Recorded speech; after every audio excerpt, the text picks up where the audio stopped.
Why are starting yields such an important indicator of future returns in fixed income?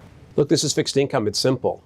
Your starting yield ends up being the starting point for your return. And you know, there's a few interesting myths or sort of narratives in financial markets these days. The first is that there's no return and there's no alpha opportunity in public fixed income markets. Well, that's just definitively not true. The alpha opportunities on top of traditional benchmarks or on top of cash are also incredibly interesting. The second myth that I think we should bust is this idea that stock-bond correlations are forever changed because of the poor debt and deficit dynamics. And again, it's a narrative, it's a story. It might be true, and you have to think about that from a scenario perspective, but it is not the base case. I mean, bonds have outperformed stocks and have provided a diversification benefit in 8 of the last 9 recessions. The market is pricing over the secular horizon for short-term interest rates not to go below 3.5%. I don't know a lot, but I do know one thing. In the next recession, short-term interest rates, I think Rich would agree with this, are going well below 3.5%. And that's the basis for the benefit of diversification from fixed income, and for fixed income to play that typical role of an anchor to windward, a port in a storm.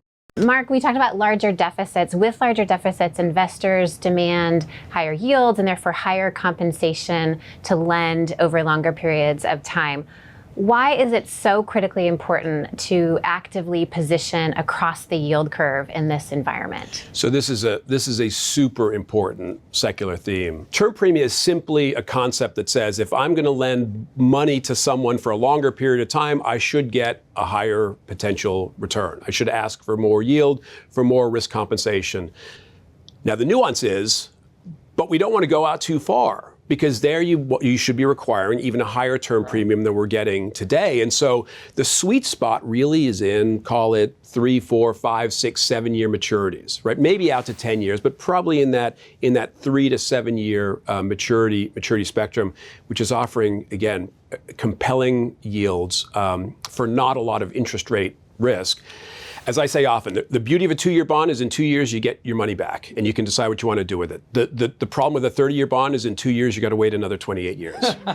28 years is a long time. So that sort of speaks to the term premia, the need for extra risk premia, a steeper yield curve in a world of challenging debt and deficit dynamics. Let's turn to credit markets, Marc. Credit markets offer abundant opportunities, but there are risks, especially in this volatile market that we're forecasting.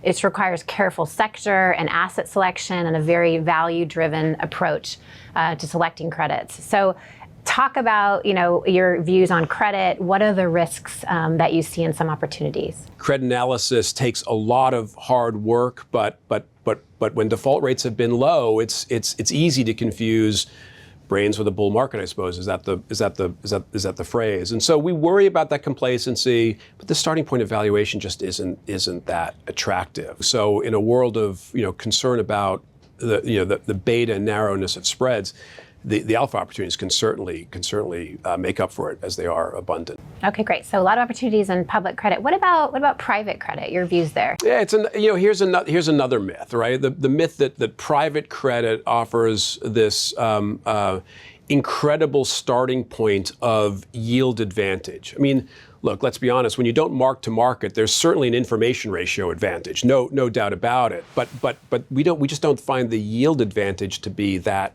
compelling. There's just, as the adage goes, there's too much money chasing too few good ideas. If you're going to lend money in illiquid markets, you better well get paid a pretty attractive risk premium. And the spread just doesn't look all that compelling to us for locking money away for 3, 5, 7, 10 years. Okay. What do you like in credit? We just love the idea in a world that seems overly complacent in corporate credit to focus much more on asset-based finance, and in a world where corporate leverage seems quite high, consumer leverage seems quite low, and that to us sort of sets the parameters of what we think is an attractive opportunity set. And that's a world where it is the lenders, not the borrowers, setting terms, and that to us is incredibly important in a more uncertain, fragmented era.